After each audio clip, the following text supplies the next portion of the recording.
Herkese merhaba değerli dostlarım. Geçen seneki Büyükada videom 80 bin üzerinde izlendi. Bu yüzden yeniden bu yüzden herkese merhaba derdim.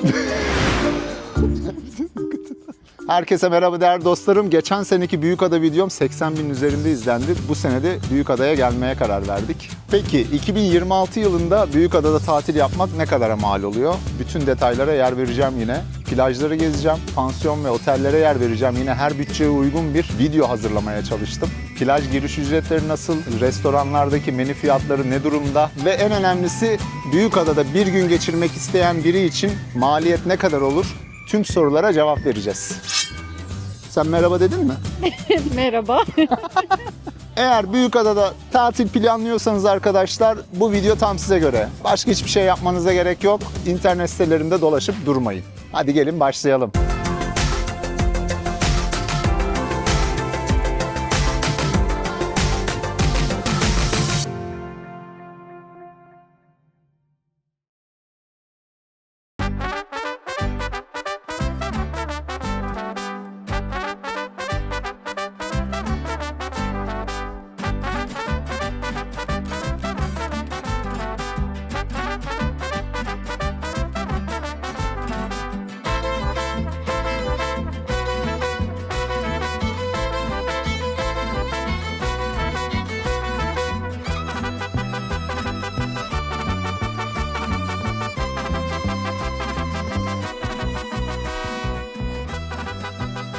Evet arkadaşlar kalabalık. Şimdi her zaman olduğu gibi önce bir vapur saatlerine bir bakalım. Onları bir göstermek istiyorum size. Şuna bak, kamerayı bile tutamıyorum ya. Arkadaşlar şimdi bakın Kabataş Adalar hattını kamerayı videoyu durdurarak bakabilirsiniz. Hemen onu da göstermek istiyorum. Bu saatlere bakın. Bu saatlere göre gelebilirsiniz. Yarım saatte bir adalara var arkadaşlar. Yaz sezonu başladığı için. Dolayısıyla ulaşım konusunda rahatlar ama geçen Büyükada videosunda da belirttiğim gibi burada bir tane iskele yok. Farklı iskeleler var. Farklı bölgelerden gelen vapurlar kendine ait olan iskelelere geçiyorlar. Yani siz burada adada işinizi bitirdikten sonra dikkatli olun. Yanlış iskeleye gelip vapuru kaçırmayın. Bu detaya dikkat edin. Akbil kullanmadan özel olarak direkt Kabataş'a veya Eminönü'ne giden 40 dakikada giden bazı seferler de var ama onlarda akbil geçerli olmuyor. Bulabilirsem onların ücretini de alacağım sizler için ilerleyen dakikalarda. Ciddi bir kalabalık var ama ben bugün bu kalabalığı bekliyordum. Hafta sonu neticede öyle kabul edelim. Bayram tatili devam ettiği için adalara ister istemez bir akım var. İstanbul dışına çıkamamış ya da İstanbul'a gelmiş turistler için vazgeçilmez yerlerden biri adalar. Ama en kalabalık adada büyüklüğü sebebiyle genellikle Büyükada oluyor. Çünkü işletme sayısı ve otel pansiyon sayısı da fazla. Pansiyon, otel ve plajlarla ilgili tabii bilgi alacağım arkadaşlar. Her cebe uygun bilgileri yine vermeye çalışacağım. Kalabalığa bakın, Saat Kulesi'ne doğru.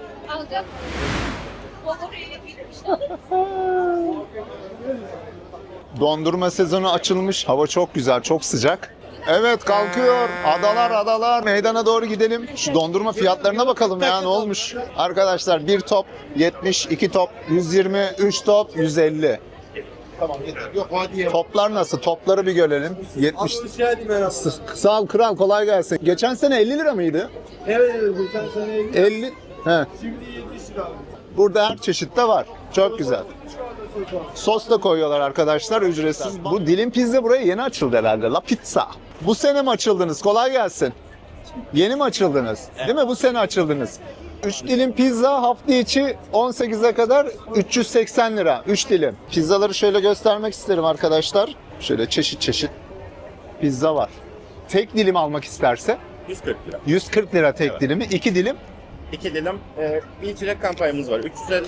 Ha evet. 3 dilim alırsanız 380. İçecekle beraber. Evet. Çok teşekkür ederim. Kolay gelsin. Neresi arkadaşlar? La Pizza. Seni arıyor. Hayatım arayacaksın tabii. Öyle kitapçıya girip saatlerce çıkmazsan sen beni bulduğuna dua et. Giderim Akyaka'da Fatma Bacı'da gözleme yerim daha iyi denize karşı. Ben pizzayı. Evet arkadaşlar hemen Saat Kulesi'ne gelmeden bir tane ATM var. Biraz ATM sıkıntısı var burada. Geçen videoda da bahsetmiştim. Şöyle meydanın olduğu yere geldik. Waffle kuyruğu var ya. Waffle kuyruğu mu? Aynen. Sokakların ayrıldığını göreceksiniz. Ara sokakları gezebilirsiniz. Bisiklet kiralayabileceğiniz yerler de var. Bisiklet kiralama fiyatlarına da bakarız. Böyle birkaç yerden bilgi alırız. Neyin kuyruğu ya bu? Burada değişik bir kuyruk var. Adamın biri megafonla konuşuyor ama. Geçişler ücretsiz değildir. Ne kuyruğu ablacığım? Pardon, affedersiniz. Ne kuyruğu bu? Minibüslerle işte. Tepeye çıkıyorsun. Tepeye falan çıkartıyorlar işte. Diğer tarafta da var. Orada kuyruk yok. Buradaki ayrı bir yere mi gidiyor da? Anlamadım. Sırayla kalkıyorlar galiba. Buradan alıyor sadece, oradan almıyor. Anladım. Teşekkür ederim. Sağ olun. Bu minibüs kuyruğu. Nereye gitmek isterseniz isteyin. Burayı kullanmak zorundasınız, bu kuyruğu. Arkadaşlar 70 liraya yemek istemezseniz 50 liraya da dondurma top dondurma satanlar var. Dur bakayım fiyat. 545 TL. Ne o? Körili tavuk. Evet, tavuk. Kolay gelsin. Fiyatları çekiyorum. İyi yapıyorsun. Eyvallah, kolay gelsin. Sağ olasın. Hayırlı. Neresi burası? Löve. Büyükada Löve efendim. Büyükada Büyükada Löve. Almanca. Löve. Ha, ne demek? Türkçesi aslan, lion. Türkçesi? Aslan. Aslan. Ha. Arkadaşlar fiyatlar, köfte fiyatları, işte et döner hazır mı, sarma mı? Hayır, kessiz. Kendi kesim bir yerden geliyor. Bakın balık fiyatları. Tercih ederse buyursunlar, gelsinler, arkadaşı bulun.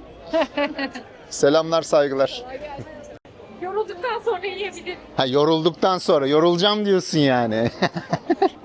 Hemen fiyatları alalım. Neresi burası? Pizza, pide, lahmacun. Geldiniz. Teşekkür Prenses ederim. Ailen, Büyükada. Lahmacun. Lahmacun. Sevgili lahmacun. Lahmacun. Pizza. Fırınınız gazlı Taş fırın mı? fırın. Taş fırın. Odun. Odun ateşi mi? Odun yok ama güzel bir şey. Eyvallah, anladım demek Odun istedim. adada yasak çünkü. Doğru söylüyorsun. İs koku moku oluyor. Fiyatlarımız da bunlar. Bir saniye. Güzel buyurun. Şu lahmacun fiyatlarına bir daha gel ya. 255 lahmacun ama fındıklı değil, büyük. Küçük mü? Fındık Yok, değil, büyük. büyük diyor. Arkadaşı bulan isim neydi? Muhammed. Muhammed. Evet, hoş geldin. Erzurum burası. Erzurum lokantası. Tamam. Erzurum. Teşekkürler. Bakın arkadaşlar, tavuk döneri de var. Tüketebilirsiniz. Burada da profiterolcü var. Burada bir bisiklet kulübü var. Bike Club. Merhaba. Kolay gelsin.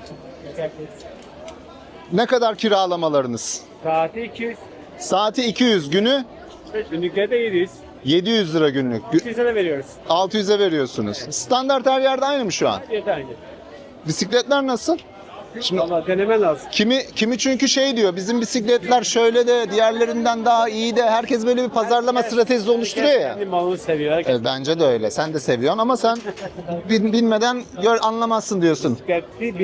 bisiklete kullanmak için bisikleti anlamak lazım. Hay yaşa. İşte bak, en dürüst cevabı sen verdin şu an. Diyor ki binin, karar verin, beğenmezseniz kiralamayın, beğenirseniz kiralayın, değil mi? Denemek lazım. Denemek lazım. Teşekkürler. İsim neydi? Mehmet. Mehmet kardeşim bulun burada. Sağ olun. Şunu fark ettim. Bazı yeni mekanlar var arkadaşlar. Örnek veriyorum, burası da yeni açılmış. Büyükada Börekçisi. Bakalım, belki yeni bir börek doğuyor. Hiç merak etmeyin arkadaşlar. Gördüğüm ilk pansiyona dalacağım. İlk fiyatımı alacağım. Çok verimli, sağlıklı ve faydalı bir videoyla yine karşınıza çıkacağım. Geçen seneki Büyükada videosunda çok güzel bir gazozcuya uğramıştım. Bu başka bir gazozcu. Buraya mı taşındı acaba ya? Şu köşedekine bakalım. Kuyruk yoktur belki. Dolmuşlar bunlar ve elektrikli motor taşıtıyor. Evet, bizimki hemen gazoz kuyruğuna girmiş. Böğürtlenli var mıdır acaba? Böğürtlenli vardır ya. Sevda gazozcusu Büyükada. Ne yaptın? Bundan mı düştün? Biraz dikkat et ya. Bak ne yakışıklısın. Dikkat et yüzüne. İz kalır valla. Ha, 200 mü? Ya bu 200 de bunların tamam fiyatını biliyorum. Toplam 500 lira verdim. Ha tamam. Aynen 150 liraya falan geliyor. İstediğin gibi karışık yapabiliyorsun. Karpuzlu. Güzel. Bu da karpuz çilek. Kavun şeftali. Kavun şeftali. Hangisi güzel? Dene. Gurme. Hadi.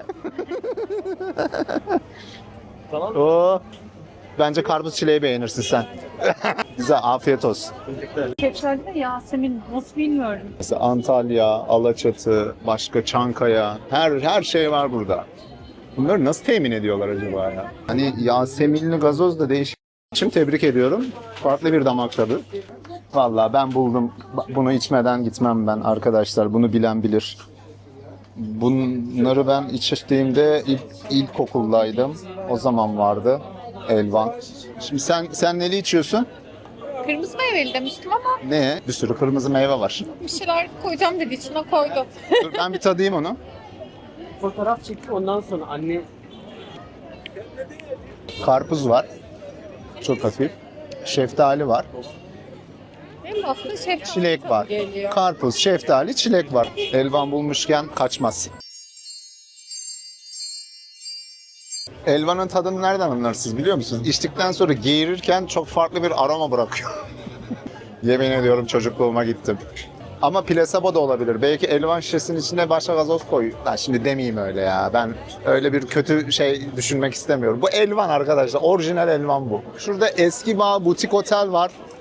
Hemen merkezde butik bir otel. Gideceğim. Oradan ilk fiyatımı alacağım şimdi. Demiştim karşıma çıkan ilk otele gireceğim diye. Şöyle göstermek istiyorum. Hemen içeri girip müsaade isteyeceğim. Evet, eski bir bina. Güzel bakımlı bir bina, dış cephesi en azından. Şöyle önünde minik bir oturma yeri oluşturmuşlar. Hemen güzel, çok yoğun olmayan, gürültüsü olmayan bir sokak içinde.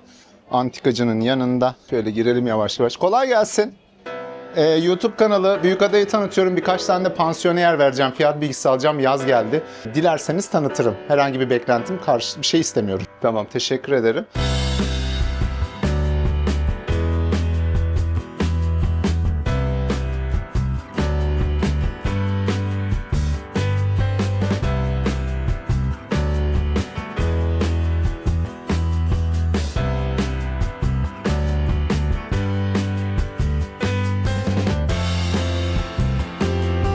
Hiç böyle bir tane oda gösterme şansınız var mı? Fiyat da alsam sizinle. Tamam. Ne güzel, işleriniz rast gitsin. Peki fiyat bilgisi alabilir miyim?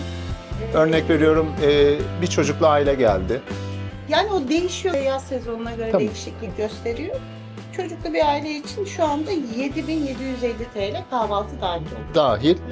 Maksimum 3 kişi mi konaklayabiliyorlar odalarda? Evet. Bu Haziran fiyatı sanırım. Temmuz fiyatı Tabii söyleyeyim. Temmuz içi 3 kişilik bir aile için 11.500 TL ama Temmuz ayında bizim plajımız da var adanın arka tarafında. Kaç gece konaklıyorsanız o kadar da plaj kullanımınız ücretsiz oluyor. hangi plaj? Eski Bağ aile plajı. Ne güzel. Yani yaz sezonunda kahvaltı ve plaj kullanımı dahil oluyor ücretlere. Anladım. Tamam. Çok teşekkür ederim. Size kolay gelsin. Burada bir şey mi var ya? Ne var şimdi burada? Anlamadım ben. Hatalı bir şey yapacakmışım gibi hissediyorum geçerken. Pardon, özür dilerim. Ne yapılıyor şimdi burada? Çok affedersiniz. Ne yapıldığını öğrenebilir miyim? Vintage fotoğraf çekiyorlar. Eski. Tamam. Anlık bir vintage eski tip fotoğraf çektiriyormuş, çıkartıyormuş hemen çekip. Tuğçe'nin şeyinde var zaten çantasında. Birazdan gösterir size. Almıştık ondan. Sonra durdu. Böyle yaptı. Kızlar işte. Kitapları da alıp fotoğraf çektirebilir miyiz diye. Adam da Shakespeare'in bir sözünü söyledi. Shakespeare'in sözünü mü söyledi onlara? Yani özetle şey dedi. Kitaplar okumak içindir. Hani gösteriş Göster, yapmak için ha. değil gibi. Onları fotoğraflarda kullanamazsınız. Sadece okumak için alabilirsiniz dedi. Helal olsun. O kadar helal saygı olsun. duydum ki adama. Sen de elinde kitapla okuyormuş gibi fotoğraf çektireceksin. Orada kitabı da okunacaksın. Bilmem ne yapacaksın. Satın al bari de öyle yap ne yapacaksan. Git başkası okuyana ver bari. Arkadaşlar cadde elit mesela burada döner yemek isterseniz gelebilirsiniz. Dürüm et döner ayran 390 lira. White Island Beyaz Ada Otel. Hemen şöyle bir buradan da belki bir fiyat bilgisi alabiliriz. Yardımcı. Merhaba, kolay gelsin. Büyükada tanıtımı yapıyorum. Birkaç otel ve pansiyona da yer vereceğim fiyat bilgisi alıp. İster misiniz? Ücretli mi? Hayır. Ben bir talebim yok benim. Merak etmeyin. Yok. Tamam, teşekkür ederim. Beyazada Otel, White Island Otel. Hangi sokaktı burası? Sakarya Sokak'ta, Büyükada'da. Arkadaşlar yerlerde silinmiş. Şöyle çok basmadan tertemiz mis gibi kokuyor. Üst kata mı çıkacağız? Tamam. Sizin isim neydi? Nazlı Hanım. Özgür bende. Memnun oldum. Kanalımın ismi de Özgür Uçakçıoğlu. İkinci kata çıkıyoruz. Güzel bir balkonlu oda gösterecek Nazlı Hanım bize. 302 mi 301 mi? 302'ye girelim. Evet, geniş. Çok güzel. Şöyle şurada banyosu da var. Hani içeri basmayayım. Her zamanki gibi. Bakın saç kurutma makinesi, şampuanlar vesaire. Tertemiz. Bir yer, havadar. Hatta 1+1'miş burası. Şöyle bir oda da burada var. Burada da 1-2 kişi konaklayabilir. Şurada dolap var. Burada işte mini buzdolabı ve kettle, çay. Şöyle kenardan. Direkt sokağa bakıyor burası. El salla. Evet. Harika. Mesela bu Nazlı Hanım, bu odanın fiyatı ne kadar? Suite oda. 3 kişi fiyat farkı oluyor. Hafta içi 6.000'den yardımcı oluyoruz bu oda için. Kahvaltı dahil 2 kişi de 3 kişi de. 3 kişi kalabiliyor. Kahvaltı dahil 6.000 lira. Evet. Hafta sonunda 8.500 oluyor. Hafta sonu fiyat artıyor biraz. Bu Haziran fiyatı mı peki? Temmuz'da değişecek tabii. Tabii. Anladım. Belli mi? Şey oynamıyor yani 1.000 lira 2.000 lira fark yapar. Anladım. Tamam. Ekonomik odalarımda 2 kişi kahvaltı dahil giriş katlarım mesela. Maksimum 2 kişi mi kalabiliyor ekonomik odada? Evet. Kahvaltı dahil o ne kadar? 4.500 hafta içi, 5.500 de hafta sonu oluyor. Temmuz'da da yine 1000 lira, 1000 lira falan fark ediyor o kadar. Şu an ikinci oteli tanıtıyorum. Aldığım daha uygun fiyatlı bir yer burası arkadaşlar. Tercih edebilirsiniz. Nazlı Hanım size çok teşekkür ediyorum. İletişime geçebilirsiniz. Hoşçakalın. Arkadaşlar hemen sahile yakın bir konumda şöyle daha geniş, ferah bir alanda Ascot Otel var. Evet. Kolay gelsin. Büyükada tanıtımı yapıyorum. Otelinize de yer verebilir miyim? Tamam, sağ olun. Direkt reddetti. Bronz. Eski oyuncaklardan, biblolardan 1950'li 70'li yılların oyuncaklarını kalıplarından çıkartıyorum. Tamamıyla el tesviyesinde. evet içeride yapıyorsunuz. Yok. 78 yaşında bir amcamız var. O Öyle mi? Evet. Harika. tesviyesini falan. Öyle yoksa bunu yaptırmak şu anda çok ciddi paralar. 300 lira dediniz. Şöyle bir tanesini göstermek istiyorum. Bronz arkadaşlar bunlar. Bronzdan bir kanguru. Çok güzeller. Bakın. Evet. Olsun. Eskidikçe güzelleşen şeylerden. Evet. Bakın ne kadar güzel. Ağır da yani öyle hafif değil arkadaşlar. Hani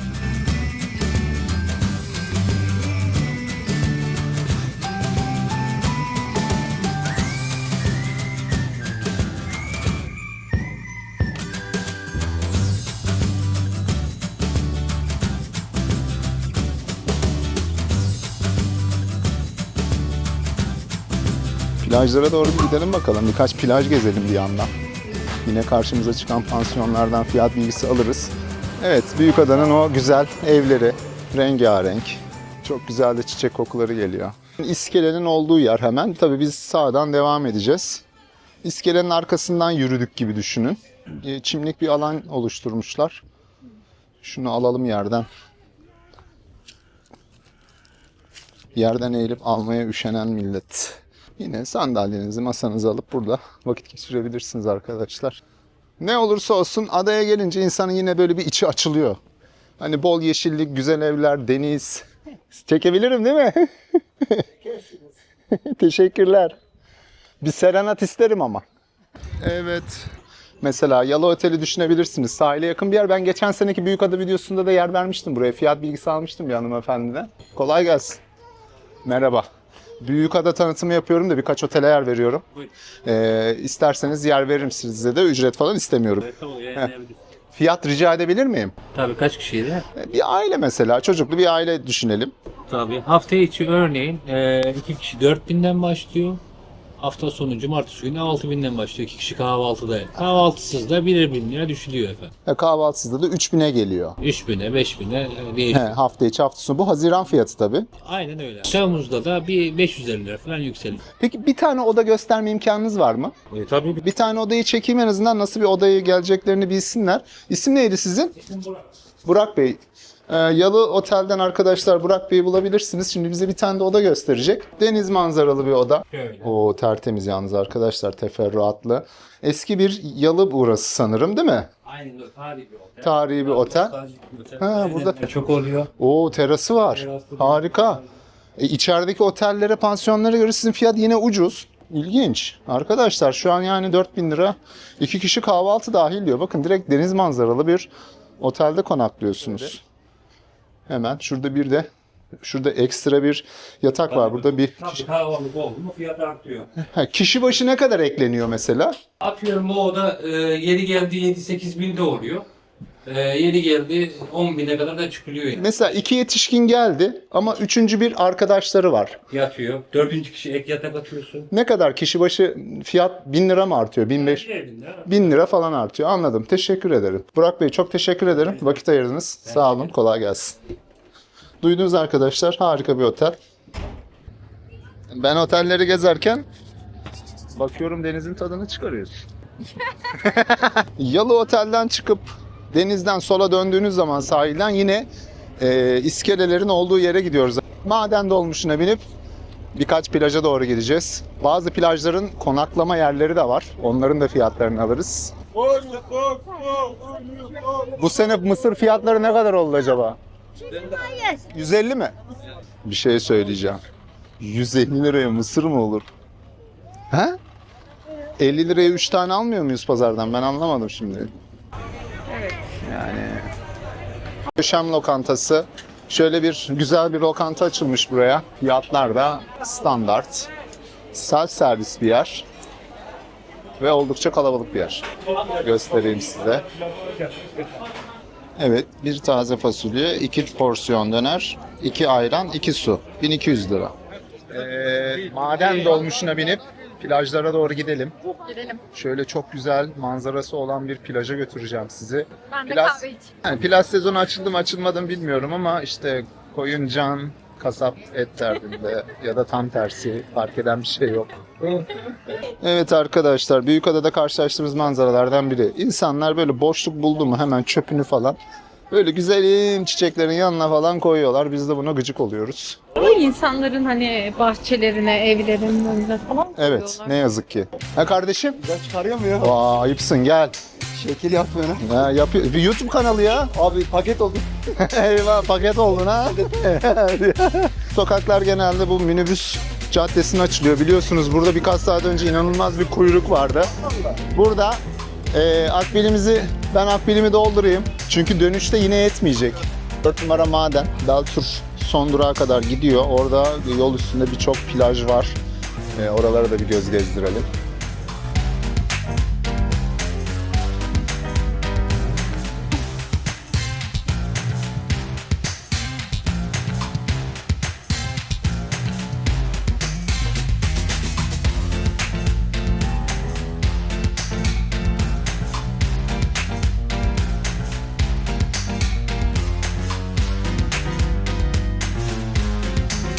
Maden minibüslerine, adabüslerine bindiğiniz zaman son durak burası arkadaşlar. Hemen şöyle göstereyim. Bakın Beltur. Ama bir Beltur daha var geride. Orası otelin olduğu kısım. 1 Haziran'da açılıyormuş sahil zaten. Şu Beltur'un çok güzel manzaralı böyle deniz manzaralı otel konsepti var bir tane. Kahve içilebilir. Bayağı var. Kafeste vardır. Kahvemizi denize karşı içebiliriz. Artık bir tatlı da ısmarlarsın. Hadi be yürü be. Doğa Koruma ve Milli Parklar.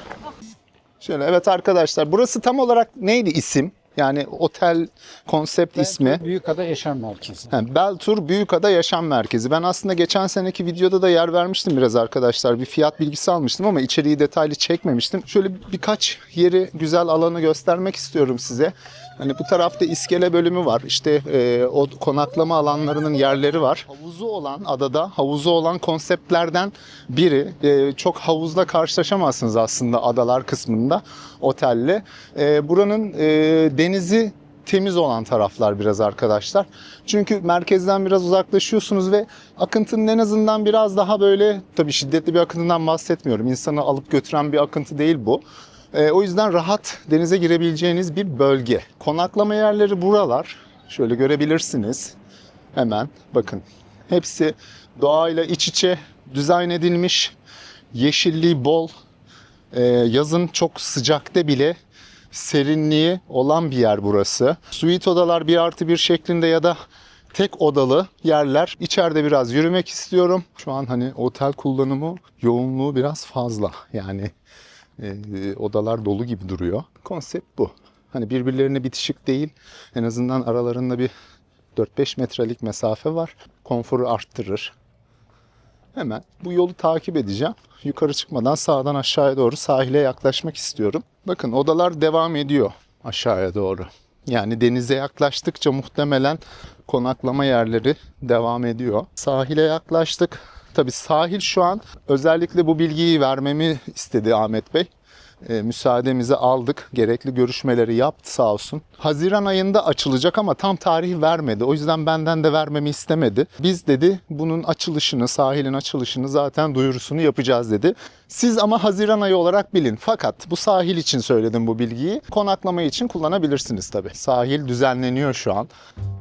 Şöyle göstermek istiyorum. Tabii burası çevrilecek daha. Şöyle bir güzel alan. Burası havuz. Şurada kafesi var yukarıda. Oranın ben aşağısındayım. Denize yakın ve denize manzarası olan bir yer burası. Bu avantajı var gibi duruyor. Burası çok güzel arkadaşlar. Büyük bir konsept. Burada spor salonu da varmış.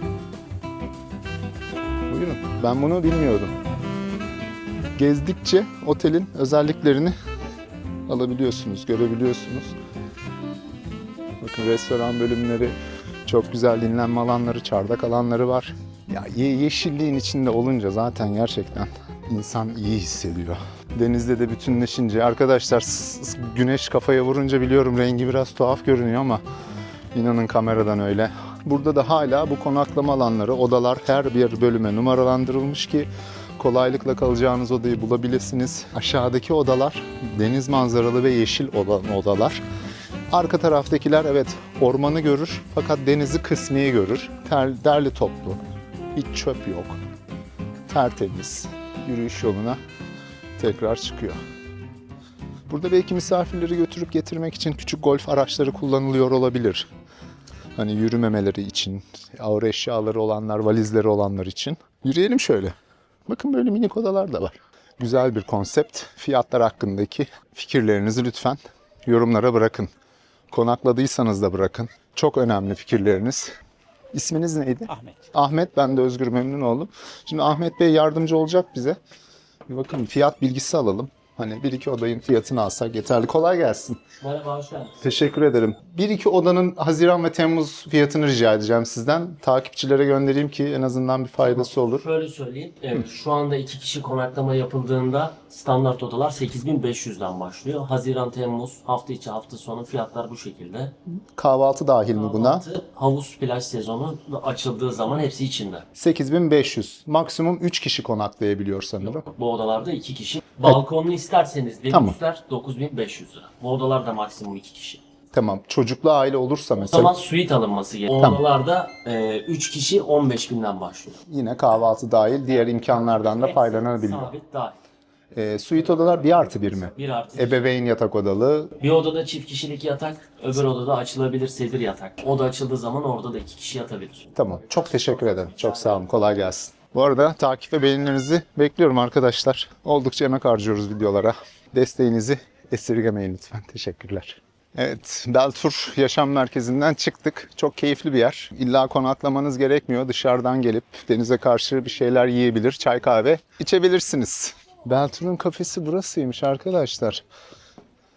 Bakın şöyle çekmek isterim. En azından Beltur'un fiyatlarını da alalım. Diğer yerlere göre biliyorsunuz biraz daha uygun oluyor. Yine böyle denize nazır. Burada tuvaletler var. Sağ tarafımda. Çekmeyeyim şimdi, orada hanımefendi var. Bakın ne kadar güzel burası. Şöyle küçük bir alan. Bir yerde gördüm fiyatlar ama. Nerede gördüm? Bilmiyorum. 8 numara. Çok affedersiniz. Böyle yavaş yavaş siz durdurup bakabilirsiniz. Yeşillik bir alan üzerine kurulmuş. Hafif tepede denizi görebileceğiniz bir yer burası. Ama burası şey ya, biraz gürültülü. Çok güzelmiş. Hani minik bir alan. Beltur'un. Beltur plajına girişte de var bir kafe. Küçük bir kafesi. Kolay gelsin. Büyükada tanıtımı yapıyorum. Plajlara da yer veriyorum. Fiyat bilgisi falan. Tabii ki. 1500 lira. 1500. Ve tatil günleri. Evet. 1200 lira hafta arası. Hafta arası. Bu Haziran Temmuz aynı mı olacak beyefendi? Peki içeride böyle gösterebilir miyim size birkaç böyle çekim? Bakabilirsiniz. Oradan mı bakalım? İyi hadi be, ekrana kurban olduk, ekranlara vallahi. Arkadaşlar şöyle bir yermiş. Şöyle bakın. Temiz, denizi güzel görünüyor. Şöyle. Mükemmel bir yer. 1500 lira. Keşke güzel de bir çekim yapsaydık. Soyunma kabini, duş, Wi-Fi, ücretsiz tekne servisi. Abi zaten soyunma kabini ücretsiz olur ya, adam nasıl? Evet. Belki 100 tane kabin var. Ne güzel işte. Başka plajda 3-5 tane var. Ya küçük plajlarda doğru söylüyorsun. Ben burada geçen sene de içeri girmek istemiştim ama izin vermemişlerdi. Zaten Akyaka videosunda da belirtiyorum 1000-1500 lira diye bazı yerlerde. Aya Nikola arkadaşlar, burası genellikle ada yerlilerine açılan bir plaj. Gelin hemen ben buradan yine şöyle bir bilgi alayım. Kolay gelsin. Giriş fiyat ücretleri öğrenebilir miyim? Size de yer vereyim. Abim hafta içi 600 lira, hafta sonu 800 lira. 800 lira. Genelde buraya böyle ada yerlileri falan geliyor diye biliyorum, değil mi? Ada kartları var. Ada kartıyla beraber ücretsiz girebiliyor. 800 lira hafta sonu, 600 lira hafta içi mi dedin? Evet. Bu Haziran Temmuz aynı mı dostum? Evet, aynı. Dışarıdan yiyecek içecek getirebiliyor misafirler? Onu da yapabiliyorlar. İçeriden şöyle insanları rahatsız etmeden birkaç görüntü alabilir miyim? YouTube kanalına koyayım, siz de tanıtayım. Herhangi bir ücret falan istemiyorum yani. Müsaademi isteyeyim de. Tabii. Eyvallah, sağ olasın. Arkadaşlar bakın şimdi şöyle göstereyim ben size. Burası biraz daha diğer yerlere göre kumluk bir plaj.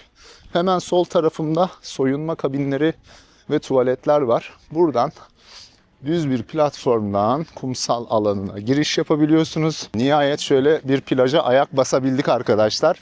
Çünkü bayram olduğu için çoğu yer sezonu açmak istememiş. İstanbul boşalıyor diye. Ama burası açmış, biraz ada yerlilerine hitap ettiği için, ücretsiz de girebildiği için şöyle insanları çekmeden şu hizadan gitmek istiyorum. Burada tekerlekli sandalyede gelen misafirler için de böyle bir platform yapmışlar. Bunu düşünmeleri çok iyi olmuş. Su da bu şekilde arkadaşlar. Şurada da yine gölgelikli dinlenme alanları var.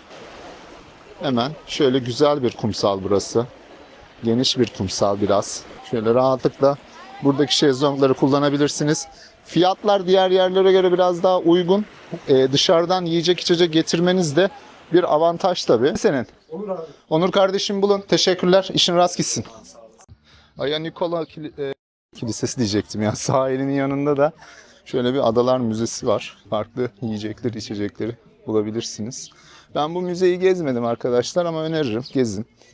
10.30'da açılıyor sabahları. Bu arada bir haberim var. Emlak işine girdim. Özellikle Muğla, İzmir ve İstanbul bölgesinde YouTube kanalımın da olması sebebiyle bölgeye hakimliğim bakımından birkaç yerden teklif gelince bu işle ilgili hemen o süreci yönettim ve başladım. Aklınızda bulunsun. Alım ve satım konularında yardımcı olabilirim. Çünkü bu konuyla ilgili deneyim, birikim ve lokasyon hakimiyetimden dolayı fayda sağlayacağımı düşünüyorum. Zaten finans sektöründeydim uzun yıllar.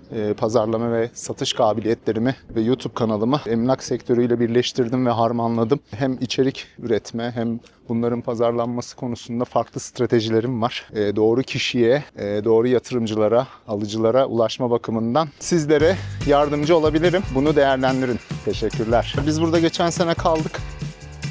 Çok da memnun ayrılmadık. Google'daki işletmede yorumum bulunuyor. Okuyabilirsiniz.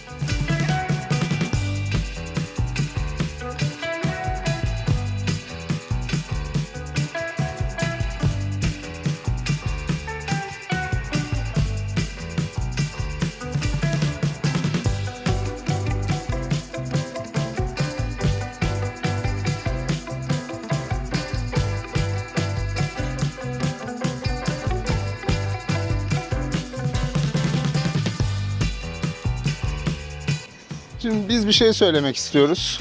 Ali Ercan Akbulat Sayın Büyükada Belediye Başkanı. Küçücük bir adanın kontrolünü sağlamak bu kadar zor olmasa gerek. Hani negatif konuşmak istemiyorum. Nacizane fikrimi ve ricamı ileteceğim. Şuradaki sokak hayvanlarını kısırlaştıracak gücünüz yok mu? Bakın bu hayvanlara ya, kısırlaştırın. Bir kontrol altına alın. Birkaç gün sokakları dolaşıverin, ne olacak yani? Toplayın, kısırlaştırın, salın. Ama barınaklara göndermeyin. Bu hayvanlar hepimiz beraber yaşıyoruz burada. Büyükada kedileriyle de önemlidir, meşhurdur. Ben kedilere, hayvana değer vermeyen bir belediye başkanı istemiyorum. Açık ve net bir şekilde söyleyeyim. Böyle bir insanın demokrat olabileceğini de düşünmüyorum. Bir şeyi yönetebileceğini de çok düşünmüyorum. Çünkü ben de sosyal demokrat bir insanım. Emekçiyim, halkçıyım, ulusçuyum en başta. Dolayısıyla benim bakış açım bu. Ali Ercan Akbulat'ı seslenmek istiyorum buradan. Rica edeceğim ya. Yani şuralara mama istasyonları koyun, su istasyonları koyun. Ben Büyükada'da kimsenin bunları parçalayacağını, tekmeleyeceğini de zannetmiyorum. Çalışın biraz, çalışın yani kısacası. Evet arkadaşlar, hemen Naki Bey plajına gidip şöyle bir fiyat alalım.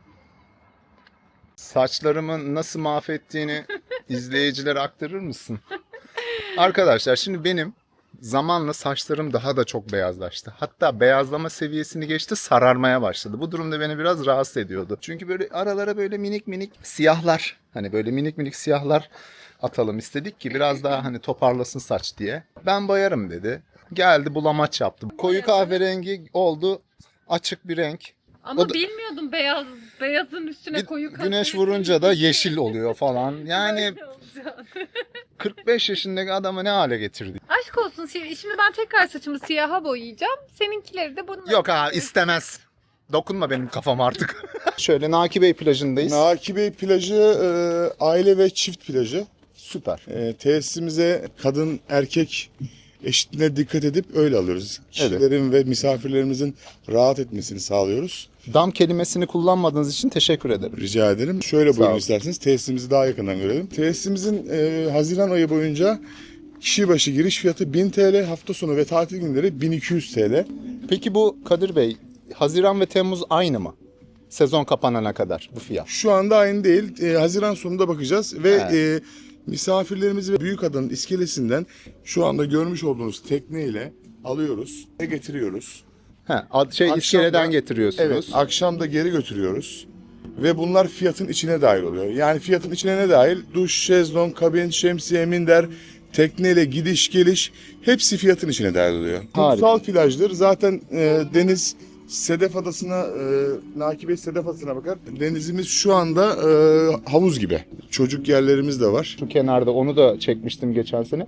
Peki Kadir Bey, siz konaklamalı bir plajsınız, Evet. işletmesiniz. Bu Evet. benim hoşuma gitmişti geçen sene. Konaklama yapan misafirlerimizin de şöyle avantajları var. Evet. Mesela bugün konaklamaya geldiniz. Aynı gün ve ertesi gün plajımız konaklayan müşterilerimize ücretsiz. Tamam. Fiyat örnek veriyorum 7.500 ile 10.000 arası. Bunun içine kahvaltı ve 2 gün plaj dahil. Bir yerde kahvaltı yaparsanız 2500-3000 lira arası. Evet. 2 gün plaj 2400-4800 yapar. Evet. Yani neredeyse o da bedavaya geliyor. Bakın arkadaşlar, burası kademe kademe. Böyle teraslar, çıkmalar yapmışlar ki herkes böyle izole bir şekilde gruplar falan da kullanabilsin rahat bir şekilde diye. Hani derli toplu olması bakımından yerleri de böyle bir yeşil zeminle şekillendirmişler. Oldukça şezlong sayısı fazla. Yazın çünkü burası büyük bir yer olduğu için ancak kaldırıyor bu kalabalığı. Kadir Bey, herhalde burada dışarıdan yiyecek içecek getirmek yasak. Çünkü Evet, kendi bir kafeniz var burada. Yiyecek içecek hizmeti var. Restoranımız var. Evet. Yiyecek. Bazen çocuklu aileler oluyor. Çocukların yiyecekleri ayrı oluyor. Onlara müsamaha gösteriyoruz. Tabii çocuk olayı biraz farklı. Ama diğer türlü evcil hayvan çocuklar korktuğu için alamıyoruz. Böyle ağızlıkla falan da almıyorsunuz değil mi? Endişelendiği için alamıyoruz. Gördüğünüz gibi tertemiz. Bu tarafta da şöyle oldukça geniş bir alan. Şöyle denizi göstereyim arkadaşlar size. Bakın deniz pırıl pırıl. Sedef Adası karşıda. Oo. Ve buranın denizi kumluk. Evet. Çoğu yerde kayalı. Denizimizin içi kumsal, gördüğünüz gibi son derece güzel ve akvaryum gibi. Zaten dış kısımdan bariyer dediğimiz, hacı yapmaz dediğimiz ve denizin içi sarı şamandıraların ağ olduğu, denizin dibine kadar ağ olduğu bir tesis burası. Yani içeriden pislik, deniz anası, herhangi bir şey girme söz konusu değil. Bu harika bir detay. Şurada da güzel bir dubalarla insanların güneşlenebileceği bir zemin yapmışsınız ortaya. Evet. Oradan denize atlayabilecekleri kaydırağımız var. Trambolinimiz kurulacak. Bu sadece çocuklar için değil, yetişkinler için değil mi? Yetişkinler için de evet. Çok güzel. Bakın kafe ve restoran var arkadaşlar. Bar kısmı. Şöyle denizden karşıya baktığınız zaman böyle bir görüntüye sahip. Çok da güzel, derli toplu. Kadir Bey, siz yeni işletmeci misiniz yoksa hep burada mıydınız? Geçen sene görmedim sizi. Evet, biz bu sene aldık burayı. Biz Hayırlı ayrıca olsun. Yörükeli tesisleri ve Anka'da Ayanikola Beach plajının sahibiyiz. Bu işletmeyi aldık. Restoran kafe bölümünüzün menü belli mi, listesi, fiyat listesi? Belli. Ona da bir bakalım. Gelen misafirler hazırlıklı gelsin. Burada çok güzel bir bar var. Bakın arkadaşlar. Şöyle gölgelik yapmışlar. Güzel püsküllendirmişler orayı. Şurada şöyle restoran bölümü. Buraya biraz daha böyle çeki düzen verilmiş. Evet. Evet. Gayet düzgün bir şekilde bu duruma getirdik. Fiyatlar burada. Şöyle bakın. Gayet dışarıyla ideal ve makul fiyatlarımız. Yani bugün Tatil beldelerindeki pahalılık çok Evet. yüksek. Evet. Bildiğiniz üzere Ege ve Akdeniz'de ama Evet. bizim burada insanlar o taraflara gidip o masrafların yarı yarıya tatil yapabiliyorlar burada. Bir şey daha sormak istiyorum. Odalar standart hep aynı tip miydi? Yani büyük oda, küçük oda diye bir ayrım var mıydı? Var şu anda dediğim gibi 7.500 ile 10.000 arası odaların büyüklüğüne göre değişiyor. Biz bazen misafirlerimiz 3 kişi olabiliyor. Ekstra yatak atabiliyoruz. Ekstra ücrete tabi oluyor da. Evet.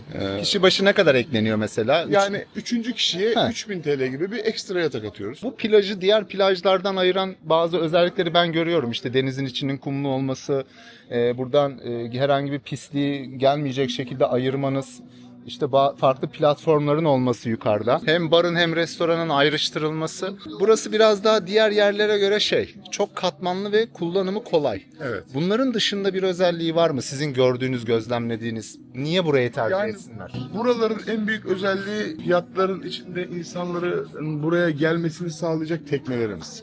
Ada merkezden transfer olarak buraya teknemizi getirip en önemli özellik bu. Ayrıyeten Sedef Adası'nın karşısındayız ve dediğimiz gibi en önemli özellik şu anda bütün tesislerimizde var. Bariyer ve ağ sistemi. Evet. İçeriye pislik girmiyor ve denizin kumsal oluşu. Evet. Ve sığdan başlayışı. Evet. Yani bütün tesislerimizde bu özellik var. Tertemiz. Evet, çok güzel bir yer. Misafirlerimizi bekliyoruz zaten. Naki Bey plajına.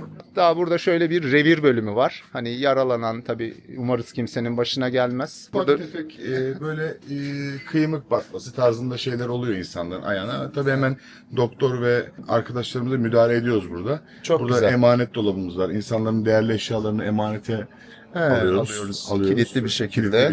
Buralarda da kabinlerimiz. Evet. Bol bol kabin var. Soyunma kabinleri. Burada çamaşırhane var. Yine burada duşlar. Burayı gördüğümüz iyi oldu. Bakın tertemiz. Şöyle manzaraya karşı duşunuzu Sedir Adası'na doğru da alabilirsiniz. Buyurun Kadir Bey. Burada da Evet. bay bayan ve ecelerimiz var yine tertemiz. Çamaşırhanemiz de var. Çamaşırhane hizmeti ücretli mi? Hayır. Değil. O da ücretsiz. O da ücretsiz. Tam bir kamping gibi de aslında baktığımız zaman. Yani çamaşırhane şöyle, burada odaların ihtiyaçları karşılanıyor, yıkanıyor, temizleniyor. Bir tane de oda şöyle görürsek misafirler için harika olur. Onu da yardımcı olayım ben. Hayatım bir şey içmek istiyor musun? Bir şey, İçer su, çay. Evet tamam, süper. Ben size misafirlerimizin konaklayacağı odaları da tanıtayım. Çok teşekkür ederim Kadir Bey.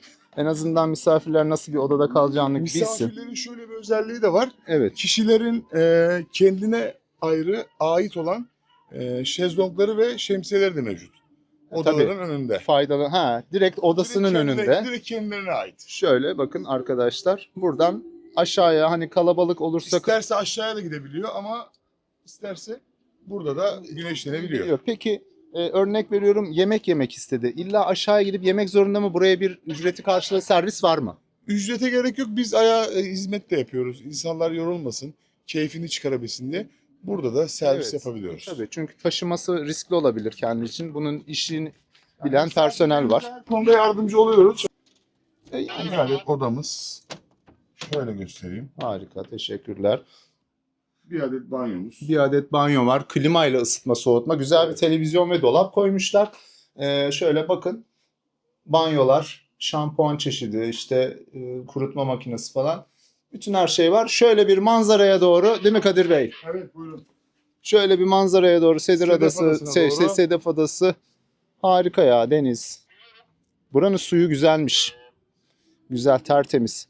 Bulanma oluyor mu kalabalıkta? Kumun öyle bir özelliği var mı? Yani Yoksa şöyle, burası çok böyle bir dalga, yani dalga değil maruz de kalmıyor. maruz kalmıyor. Siz söyleyin. Çok da bir bulanma olmuyor. Zaten insanlar güneşleniyor. İçeride denizde de oluyor ama Evet. bulanma olmuyor. Hep böyle berrak suyumuz var. Arkadaşlar, Kadir Bey, Naki Bey'in yeni işletmecisi. Misafirlerini bekliyor. Gerçekten geçen seneye göre biraz daha derli toplu olmuş. Tabii ben geçen sene biraz kalabalıkta geldim ama az çok biraz daha böyle bir fark edilir bir şey var. Düzen var. Sezon açılmış. Bütün misafirlerimizi Büyükada'nın incisi Naki Bey plajına bekliyoruz. Teşekkür ediyoruz. Saygılarımızla. Görüşmek üzere. Sağ olun. Naki Bey plajı el değiştirmiş. Bir derleyip toplamışlar orayı. Biraz daha güzel gördüm. Fiyatlar konusundaki yorumlarınızı yine yazın lütfen arkadaşlar. Devam ediyoruz. Şuradaki kedilere de su ver ablam. Nerede kediler? Şurada. Onların var suyu. Var mı? Var. Hadi kolay. Ana domates mi bunlar? Domates bunlar. domates. Senin mi burası? Sen mi yaşıyorsun burada? Ben burada bahçıvan. Bahçıvansın, ne kadar güzel. Ablam bak domatesini ekmiş. Hadi işin rast gitsin ablam. Sağ ol, teşekkür ederim. Rica ederim. Kirazın kilosu ne kadar merak ettim. Paket 200. 150 gram var yok. Demek ki kilosu 1000 lira falan arkadaşlar. Bir pastanedeyiz. Evet, farklı tatlılar var. Bak rulo pasta falan var senin sevdiğinden. Merhabalar, kolay gelsin. Yani günlük mü diye sormayacağım. Yok zaten kalmıyorlar. Aynen, kalabalıkta Kalmıyor. Bir de zaten Dolce meşhur yeri özellikle profiterolü çok şahane. Mimoza kurabiyesi. Mimoza çiçeği, portakal ve limon. Adaya özgü bir şey. Daha doğrusu bize özgü. Un kullanıyorsunuz değil mi? Şöyle leblebi falan. Yok. Yok, sadece un. Gel beraber şöyle yiyelim bunu. Çok iyiymiş ya. Evet. Güzel yapmışsın, kıyır kıyır. Yani yapan yerler tabii ki var. Yani birçok pastanede yapıyor ama Yok. lezzet konusunda bu kadar... Mimoza çiçeğini nasıl katıyorsunuz? Bizim bahçemiz var mesela, yani adada zaten bulunabilen bir şey. Evet, Mimoza. evet. Bahçeden toplayıp getiriyoruz. Burada arkadaşlar hazırlıyorlar. Sonra portakal limon eşliğiyle beraber hepsi bir arada. Güzelmiş. Kilosu 1500 lirayla. Orijinal mi? Evet, Dolce. Dolce diye telaffuz ediliyor değil mi? Dolce. Aynen. Dolce. Ha, tamam. Yanından geliyor. Ha. Kurabiye anlamına. Ha, Dolce İtalyanca'da kurabiye demek. Arkadaşlar en çok tercih edilen profiterolmüş burada. Kreması falan da özel olarak yapılıyormuş içinde. Güzel mi? Güzel mi? Ben şöyle böleceğim. Bakın arkadaşlar. Değişik bir tatlı. Sen çok dağınık yediğin için tabağıma aldım. Yani kreması değişik. Bence çikolatası kremasından daha güzel. Olayı çikolata bunun. Yani bundan bence bir porsiyon yemek insanın gün içindeki tatlı ihtiyacını çok rahat karşılar. İçindeki krema oranı biraz az geldi bana. Çikolata çok baskın, hamuru falan çok güzel. Çikolatadan kısmıyorlar. Teşekkürler profiterol ikramı için. Hani hesabımızı ödemek için ısrar ettik ama sağ olsunlar çayı ve profiterolü ikram ettiler. Ellerine sağlık.